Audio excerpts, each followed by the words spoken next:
What we know from all what we perceive as religious understanding, and they do all correlate major religions. Okay, I've been told by Suzuki and Sun Yat-sen, and I trust them. And and I know that I didn't know that till I got older. When I believe it was when I got in the service about Islam. Okay, because it was after I got out of the service and was going to Arizona State University when I had the Islamic class, the class on Islam at ASU, and had the semester of prayer meditations at home while I was studying Patrick Rosetta's Mothers with Al-Hajj Malik Al-Shabazz. Right? With those of you who don't know who that is, that's Malcolm X. Okay. And I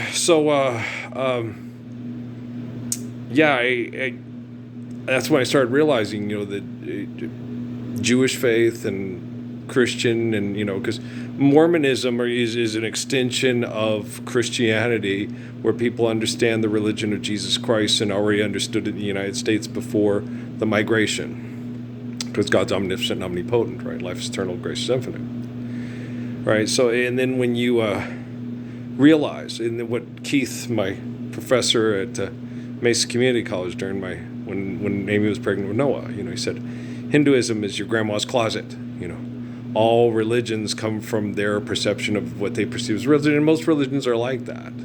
When you turn it into a perception of the ego, all religions come from my religion, which is not true. Okay, all religion comes from faith in God. Okay, which is true. And so you have faith in God, you're a religious person.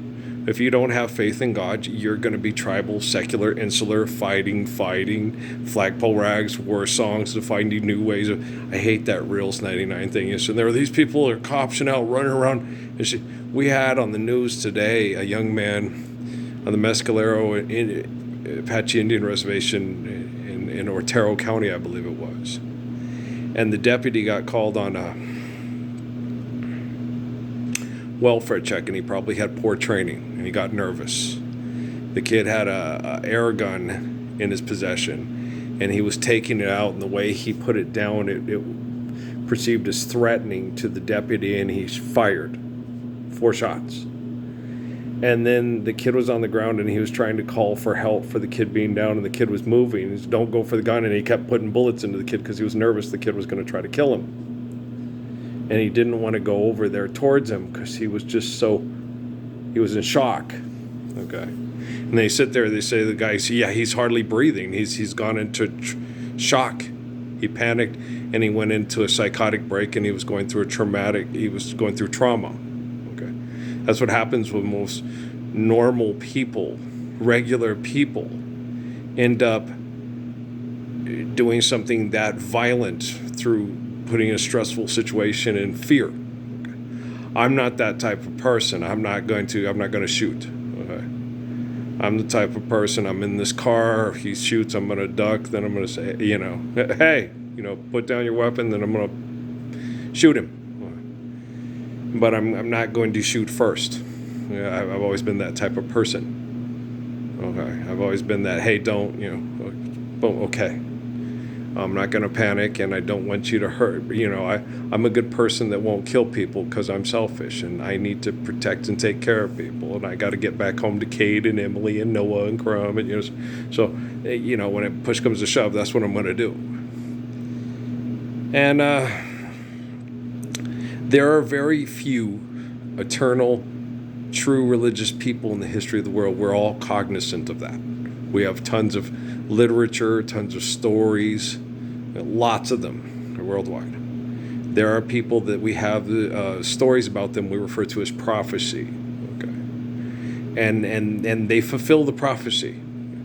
There's Jesus, there's Muhammad, there's Judeo-Krishnamurti, there's Haile Selassie, and on the other side of the world, okay, there was stories and prophecies about that there was one like Confucius and then Tao and so forth, and so then when people get selfish, someone will be born to restore the beauty of non-selfishness and balance and harmony. And D.T. Suzuki's one of those people. Okay. And so, there's a lot of people in the world that are very similar to Jesus Christ. Okay, a lot, meaning like 10, 20s, okay, but more than just he's our one and only God. He's not God. Okay, Muhammad is like Jesus, and Jesus is like Muhammad, and they're both like David and Abraham and Malachi and Melchizedek, and stuff. And so there's been a lot of people, and not just exclusive to the Hebrew people of the Middle East, right?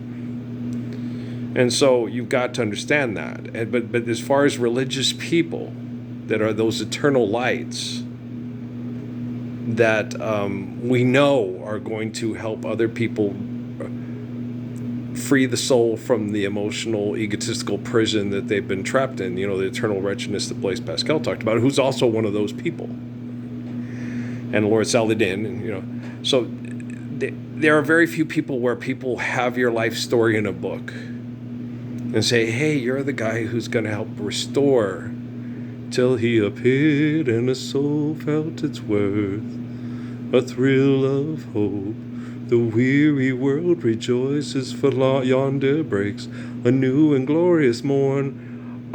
That's people, fall on your knees. I hell yeah. Religious people don't require that.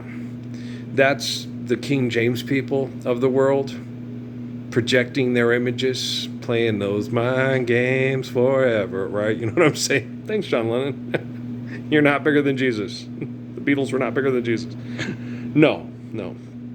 Jesus wasn't trying to be big, but people looked to Jesus for hope for a faithful religious life because he's the Messiah. And John Lennon was not the Messiah. Okay. Paul McCartney's not. Ringo Starr's not. George Harrison was not. Okay. Haile Selassie, yes. Judah Krishnamurti, yes. Okay. He was like the Krishna and Siddhartha. Okay.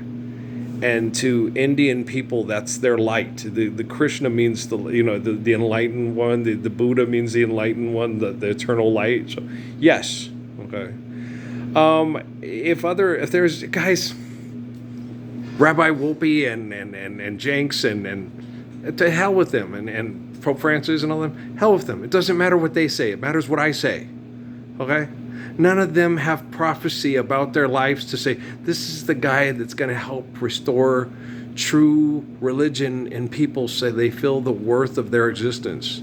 You're given life by the glory of God, and I completely adore you. Okay? Pope Francis probably never said that to anybody unless he heard me say it first, and I didn't mean to. I'm just kidding around, but it's funny. I didn't mean to, like Arnold Joseph, right? It's one of my family's favorite movies. Yeah, we especially love the kid that I forget his name. The kid who plays Thomas Build-A-Fire. He's Adams. I can't remember. Well, because Adam Beach does lots of movies and TV shows after that. The kid who plays Thomas, that was like his, big day in the sun. He's very funny though. He was wonderful. And every time I see my cats up to something, I ask them, "What are you doing? What are you doing? You're going to get yourself into trouble." I do Thomas Builds a Fire. What are you doing? We're Coeur d'Alene's, right? It's one of me, Gabe, Mike, Linda, Jerry. It's one of our favorite movies of all time. Smoke Signals. Love Thomas Builds a Fire. Thomas is full of shit. It's one of our favorites. You can't watch that movie and not walk around the house for a week. Victor, I remember when some days it's a good day to die, and some days it's a good day for breakfast. 2 pancakes, 2 eggs, 2 pieces of bacon, hash browns, and 2 pieces of sausage. You're not going to get nothing here but mugged, okay, guys? But you guys got to understand, okay? I'm the 1322nd Redeemer, and I watch TV. Okay? And I like basketball. I was one of the best basketball players that ever lived. Okay? And if you're showing up to sell products and deny children the truth of real religion and the beauty of the deliverance of evil, the Lord's Prayer, you may want to reevaluate why you're at the basketball game. Okay? In the future, when we travel, if you have like those ridiculous ships that you made and everything like that, scale them down. Make sure that the weather is a good time to move, and then when they move to travel to play, so we can get together and travel and play, so everybody can take their whole families. We do it right. We don't overdo it. We do it in a healthy manner. And we appreciate one another because we're all living the faith of the Lord. If you can't do that, too late. I'm already on the case because they trust me. The Messiahs trust me. That's how I'm one and you're not. Don't want to be me. Just be loved by me so I can be loved by you. All right? Peace.